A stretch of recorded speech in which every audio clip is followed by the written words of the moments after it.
দেখো, রবিবার মানেই কিন্তু ঘোরার দিন, আর আমার বিয়ের এই দ্বিতীয়বার বরের সাথে ঘুরতে যাওয়া। তাই বরের সাথে ঘুরতে যাওয়া, আমি, আমার শ্বশুরমশাই আর আমার বর সকাল সকাল রেডি হয়ে বেরিয়ে গেছিলাম ঘুরতে যাব বলে। আর ঘুরতে যাওয়ার কথা শুনলে কার না ভালো লাগে, তোমরাই বলো।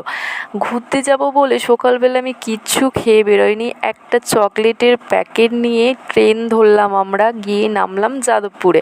সেখান থেকে বাস চেপে চলে গেছিলাম বাবুরঘাট। আর ওখানে গিয়ে আমার পেয়ে গেছিলো প্রচণ্ড খিদে, তাই ওখানে একটা মাছের থালি নিয়ে নিয়েছিলাম, যেখানে ছিল ডাল, আলু ভাজা, আলু সিদ্ধ, আলুর তরকারি, সাথে ছিল মাছের ঝোল, আর লেবু পেঁয়াজটা তো অবশ্যই থাকবে ভাতের সাথে।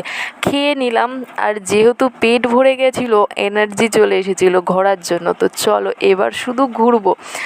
তো আমি কিন্তু রবিবারে বলছিলাম যে আমি বাড়িতেই থাকবো, আমি ঘুরতে যাব না। তাই আমার শ্বশুরমশাই আমাকে বারে বারে বলছিল, তুমি যদি ঘুরতে না আসতে এগুলো তুমি দেখতে পারতে, একটু ঘুরতে হয়। সপ্তাহে যেহেতু 6 দিন আমার বর থাকে কাজে ব্যস্ত, তাই বলে একটা দিন করে রবিবার করে কিন্তু ঘুরতে বেরালে খুবই ভালো হয়।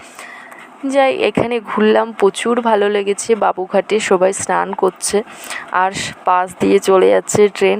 অনেকেই তোমরা গেছো বাবুরঘাট, কিন্তু আমার কিন্তু এটা ফার্স্ট টাইম, যার কারণে আমার এতটা ভালো লেগেছে।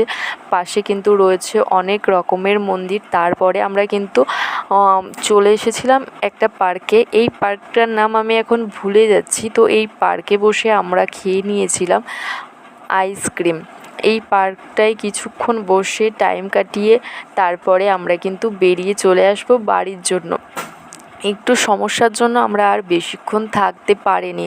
একটা মজার ব্যাপার হলো, আমরা খাবো বলে নিয়েছিলাম লিচু, 1 কেজি লিচু। কিছুটা খাবো আর কিছুটা বাড়ি আনবো, কিন্তু স্টেশনে ট্রেন আসতে লেট করার কারণে আমরা 1 কেজি লিচু 3 জনে মিলে খেয়ে নিয়েছি। স্টেশনে সবাই অবাক হয়ে তাকিয়ে দেখছিল। যাই হোক, আজকে ভিডিও এতটা। তোমাদের কেমন লাগলো কমেন্ট করে জানিও।